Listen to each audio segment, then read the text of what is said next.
If you're wondering how the president's announcement today will impact the price we pay for gas, your first guess is probably right. The trend will be in the next couple of weeks, it will continue to go up. Professor Alfred Marcus studies the global oil market at the University of Minnesota's Carlson School of Management and says even though the U.S. imports less than 1% of its oil from Russia, this will have a global impact. These markets work based on marginal changes, so little changes can have big effects.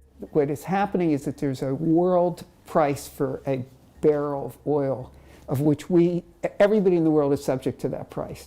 And he says our European allies are now subject to pressure to follow suit, and they import about 4 million Russian barrels a day. That could be a really major blow to the Russian economy. 60% of the federal budget in Russia comes from oil. So that would be a major blow to their ability to pursue a war like this. But unless it puts a stop to the war, he says we'll continue to feel the impacts here. Would you be surprised to see prices get to $5, even $6 a gallon in the short term? This is the question my wife asked. I mean, we're already seeing it in California.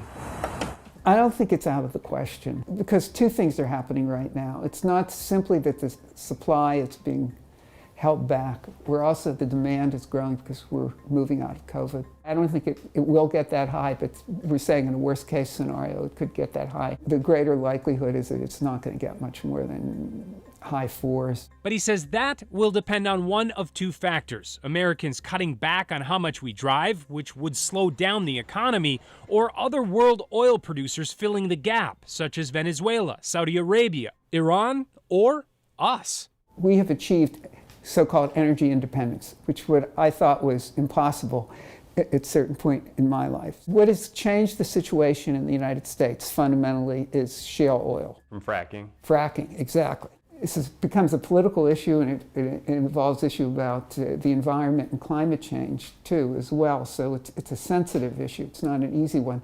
And at least in the short term, he says it's not one answered with electric vehicles or other green alternatives. That's a 10-year transition. What we need is we need to think about what's going to happen in the next 6 months to 2 years. I think we have to think about getting more supply into the market that's not Russian. A slight correction there. Alfred said that the U.S.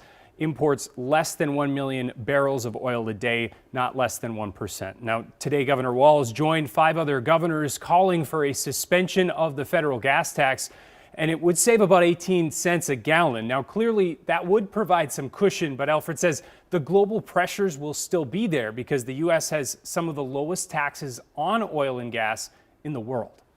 And is that something I saw that our governor was joining other governors? Did Alfred have anything to say of, is this really even possible that we could suspend that, or is it just something to put out on paper saying we're trying? Whether or not it's politically feasible, right. I'm not so sure. But it is something that, like he said, it could provide some kind of a cushion if that were to be something that there'd be enough political will for. But again, who knows in this climate? Right. Thanks so much, Kent. We appreciate it.